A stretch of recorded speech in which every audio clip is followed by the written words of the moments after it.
Peguei um artigo de 2004. Por que eu escolhi um artigo de lá de trás?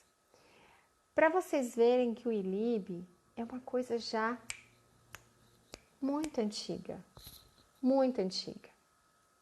Para vocês verem que essa tecnologia já era para estar na nossa realidade já faz mais tempo, né? No entanto, é um artigo russo, a maioria dos estudos são russos, claro, Technic Lib foi desenvolvida na Rússia, não é para menos, os estudos vêm todos a partir de lá. E esse artigo, em específico, por que eu escolhi ele? O laser, na Technic Lib, ele vai agir primeiramente onde? No sangue. Nada mais justo do que eu pegar o quê? Os efeitos in vitro da radiação do laser no sangue humano. Óbvio. Para você começar a entender e a poder trabalhar isso. Porque é no sangue que tudo começa. É a partir do sangue que nós vamos ter todos os benefícios da Technic Lib. Ok? E o que vai me mostrar esse artigo? Ele vai falar da viscosidade do sangue e deformabilidade dos eritrócitos, tá? É o principal? É. O sangue, se ele está muito viscoso, tem algo de errado. O sangue, se ele está fluido demais, tem algo de errado. O que a Technic Lib vai fazer? Colocar em homeostase esse organismo que está desequilibrado. Então, nunca você vai ter um problema do sangue estar normal e o ILIB descompensar isso, jamais. Você nunca vai ter esse problema, tá? Nós vamos ter a homeostase, nós vamos ter o equilíbrio. Então, qualquer doença sanguínea, a Technic Lib é muito bem-vinda, porque ela vai trabalhar de diferentes formas para equilibrar esse sangue, ok? Eu vou desmembrar esse artigo científico. Mas antes, vamos falar da reologia, porque é isso que eu vou falar para você. Reologia do escoamento do sangue na artéria, né? O que é a reologia? A reologia nada mais é do que a hemologia, o estudo da forma, da viscosidade desse sangue. Interessante, né? Muita gente hoje ficou desesperado querendo saber o que era. E é uma coisa muito simples, né? Muito simples. O sangue é uma constituição, né? É uma suspensão constituída por uma fase aquosa, que é o plasma, uma constituição aquosa contínua, contendo sais, açúcar, proteínas e uma fase de particulados, que incluem os eritrócitos, né? Que é os glóbulos vermelhos, leucócitos e plaquetas. O plasma, olha isso que legal. O plasma é um fluido newtoniano, com uma viscosidade, e o sangue apresenta um comportamento não newtoniano. Vanessa, que diacho você está falando, né? O que é esse fluido newtoniano?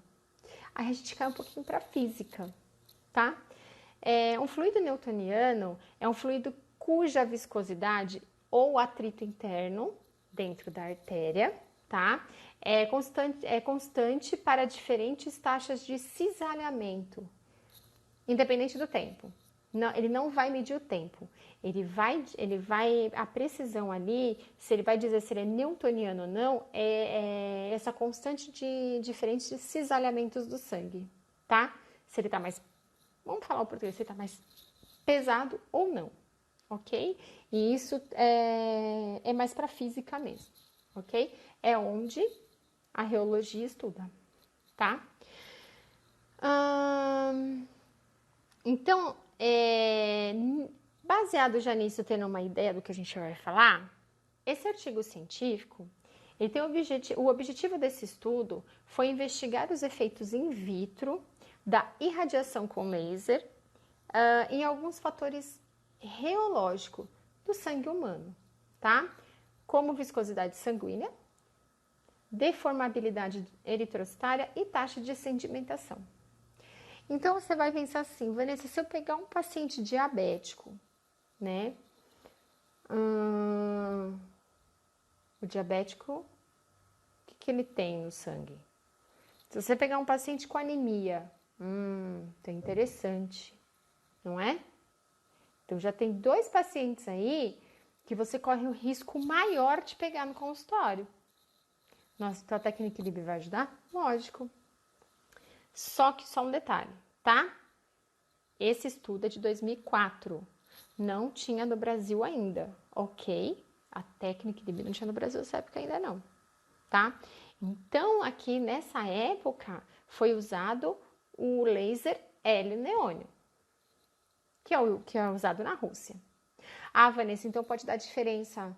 Então, eu não vou usar o diodo, porque... Não, gente. Por que usamos o laser diodo no Brasil? O laser diodo, ele é o mais acessível financeiramente, economicamente, é o laser mais barato. E o diodo, ele se assimila com o hélio neônio. Então, você pode ficar tranquilo que o embasamento é o mesmo, ok? Não fiquem preocupados, mas o artigo está falando de outro laser. Não. Ele é similar, eles são muito parecidos, tá? Então, dá pra gente discutir isso tranquilamente, tá bom? Irradiação in vitro com laser de hélio neônio em alguns fatores reológicos do sangue humano, como viscosidade, deformabilidade e taxa de sedimentação, ok? Então tá. Aí a gente cai aqui. Os dados antecedentes. A irradiação intravascular do laser de baixa potência foi aplicada no pré-clínico desses pacientes e no clínico para tratar processos patológicos. N processos. Eles não estipularam qual tipo de patologia dos pacientes. Estipularam sim que nos exames estavam com essa viscosidade a mais do sangue, essa deformabilidade dos eritrócitos, tá? E a taxa de sedimentação irregular. E aí, o que eles fizeram? Especialmente a interação e o mecanismo relacionado com o laser e o sangue, e neste trabalho medir a mudança dos princípios, fatores reológicos após a irradiação com laser. Interação e os mecanismos foram explorados. Isso é interessantíssimo. Isso é muito, muito benéfico para a gente, né? Olha lá.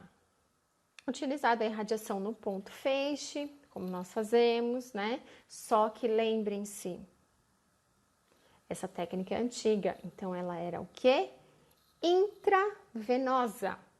Então tinha que ir para o centro cirúrgico, fazer acesso intravenoso e fazer a aplicação do laser lá, dentro do hospital, dentro do centro cirúrgico, ok? As amostras patológicas dos pacientes cada amostra foi dividida em 2 tubos para irradiação e controle. A viscosidade do sangue, a deformabilidade dos eritrócitos e a taxa de sedimentação foram medidas após a irradiação com laser e comparadas com o controle não irradiado. Então, pegaram de pacientes com radiação e as outras não irradiados, tá? As amostras com baixa deformabilidade eritrócita foram preparadas e acionadas aos eritrócitos normais de uma pessoa saudável para investigar ainda mais o efeito do laser nessa deformabilidade, tá? E os resultados, Vanessa? Para de falar e dá logo os resultados disso, né? E eu já digo, a irradiação com laser reduziu a taxa de sedimentação de eritrócitos nas amostras de sangue, que apresentavam originalmente uma taxa hipersedimentação. Então, eles diminuíram essa hipersedimentação. O que aconteceu ali? Esse eritrócito, ele tinha uma deformabilidade. Conseguiu dar forma nova para esse eritrócito, né? Consequentemente, podemos pensar o quê? Maleabilidade desse eritrócito. A permeabilidade. Então, ele ficou fluffy, como dizem a galerinha aí que mexe com as slime. Ele ficou fluffy. Ele voltou a ter forma. Ele ficou permeável, maleável. A viscosidade, consequentemente, a viscosidade sanguínea também melhorou, né? Concordam comigo? Então, a viscosidade sanguínea das amostras em hipervalores foram reduzidas pela irradiação com laser em todas as taxas de cisalhamento medidos. Então, essa parte reológica do sangue, houve um melhoramento significativo. Com uma variação relativa de aproximadamente 80%. A deformabilidade dos eritrócitos de amostra patológica e amostras tratadas com cálcio foi melhorada após a irradiação com laser. Conclusão de tudo: os efeitos positivos da irradiação com laser na melhoria das propriedades reológicas do sangue foram benéficas, né? Todas demonstradas in vitro, garantindo uma fidelidade maior desse estudo e mostrando a eficácia desse laser tratando os pacientes. Então, galera, o que eu quero dizer para vocês? Isso aqui garante um estudo muito mais profundo, um estudo muito maior, um estudo tão detalhado, e ele é tão antigo, ele é de 2004. Então, na hora da galera aí acordar e fazer uns artigos assim, né? Isso aqui é artigo. Então, a gente está precisando de novos artigos, uma revisão aqui desse artigo, que eu acho ele fantástico. Ele é lá do início, lá de trás, e mostrar, né, que o laser diodo, ele é, sim, eficaz. Ele é um tratamento, assim, primordial no nosso consultório, no nosso dia a dia. E eu acho que é válido, né? E como nós somos privilegiados, nós temos que usar, nós temos que estudar, nós temos que saber, né? Como administrar isso aqui no consultório. Mas para isso vocês têm que ter um embasamento, tá? Não adianta sair por aí comprando um laser e depois encostar ele na gaveta, porque você não sabe mexer, né? Então vamos pegar artigo, vamos ler, vamos desmembrar, vamos estudar, que tá aqui, né? Eu acho que isso aqui é um ponto chave no consultório hoje. Um ponto chave. Hoje eu falei com uma fisioterapeuta que nem imaginava o que era técnica Lib. Acreditem, ela não sabia. Eu fiquei triste, porque na fisioterapia é essencial uma técnica Lib. Ela modula a inflamação, ela recupera lesões muito mais rápido, né? E ela nunca tinha falado, e aqui de São Paulo. Então, assim, eu considero nós, cirurgiões dentistas, não estou menosprezando as outras áreas, tá? Mas eu considero a gente muito privilegiado, porque as informações sempre vêm muito mais rápido e devemos aproveitar isso, certo? Alguém tem alguma dúvida do que eu falei até agora? Alguém tem alguma pergunta? O artigo científico, ele é de 2004, mas com um respaldo de respeito para eu estar falando aqui em 2019 para vocês, ok? Vamos usar Technique Lib, porque é a partir daqui que tudo começa. É aqui, na reologia sanguínea. Quem perguntar que é reologia aqui de novo, vai apanhar, que eu já falei o que é. Nos fatores reológicos, certo? Vamos usar a Technique Lib no consultório. Vamos usar a Technique Lib pré-cirúrgico.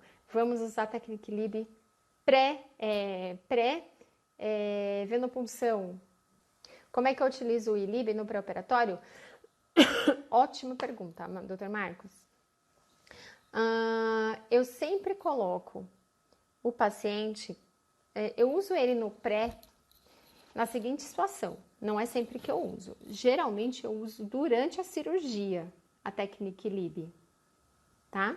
A maioria das vezes durante a cirurgia, paciente já tá com o campo cirúrgico e tá com o ILIB lá, tá bom? Mas eu uso ele pré na sala de espera, ele antes de entrar no consultório, né? Quando ele está muito ansioso, quando o paciente está nervoso, quando a pressão arterial está alterada, descompensada, tá? Que ele está ansioso por aquela cirurgia, né? Tem paciente ainda que tem esse receio, esse medo, essa preocupação da cirurgia, né? Então eu deixo ele lá no mínimo meia hora, mas sempre uma hora, tá? Deixo lá na recepção, uma musiquinha ambiente, tranquilo, relaxado, ele fica lá fazendo inibe, com óculos ele relaxa. É nesses casos que eu deixo no pré, tá? Mas a maioria dos pacientes eu deixo durante a cirurgia, tá bom?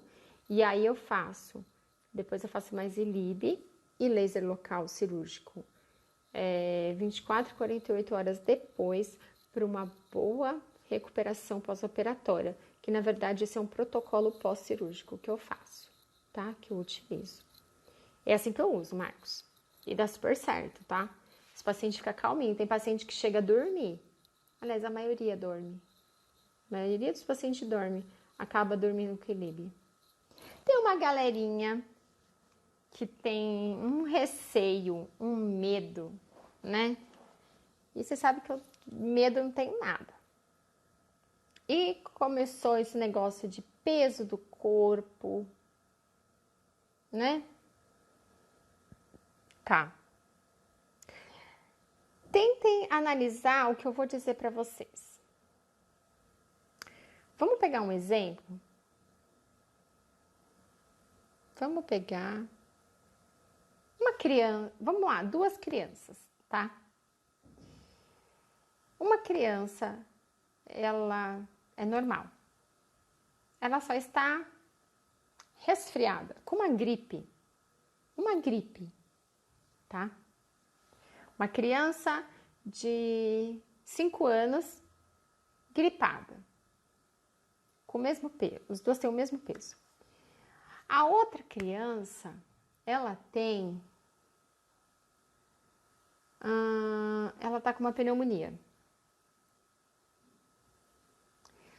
Fisiologicamente, vamos pensar nesse organismo juntos? Qual organismo tem mais radicais livres? Tá? Elas têm o mesmo peso. Mesma idade. Só que uma tá com uma pneumonia lascada e a outra só tá com uma gripe. Você concorda que o pulmão da que tá com pneumonia está muito mais lesionado? Ela tem mais radicais livres? Você concorda comigo que é inviável você aplicar ao mesmo tempo de técnica ILIB por causa do peso corporal dessa criança que está com uma gripe e a outra que está morrendo com pneumonia? É a mesma coisa? Claro que não. A que está com pneumonia, ela precisa de muito mais luz desse corpo. Ela precisa varrer mais esses radicais livres. Ela precisa aumentar mais essa imunidade do que a criança que está gripada. Ah, Vanessa, mas o peso do corpo é o mesmo. Realmente. Só que fisiologicamente, você imaginando, o organismo da criança com pneumonia está mais debilitado. Ela vai precisar de mais tempo de luz. Então, o que você faria 10 minutos ou 15 minutos numa criança gripada, eu faria meia hora numa criança que está com pneumonia. E faria todos os dias, até a recuperação dela. Eu fui clara ou exagerei no que eu disse? O que vocês me ajudam? Vocês entenderam o que eu quis dizer? Não existe receita de bolo. Não existe tabelinha. Não existe, gente.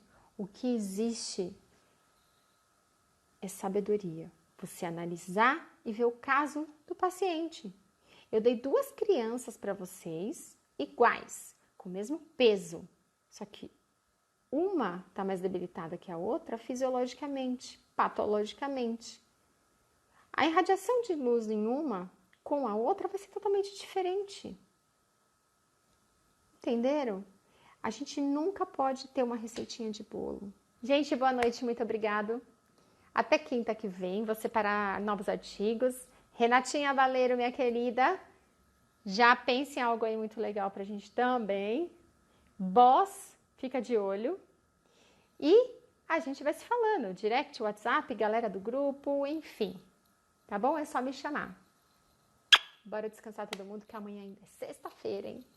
Tá bom? Beijo, fiquem com Deus e até semana que vem, gente. Tchau, tchau.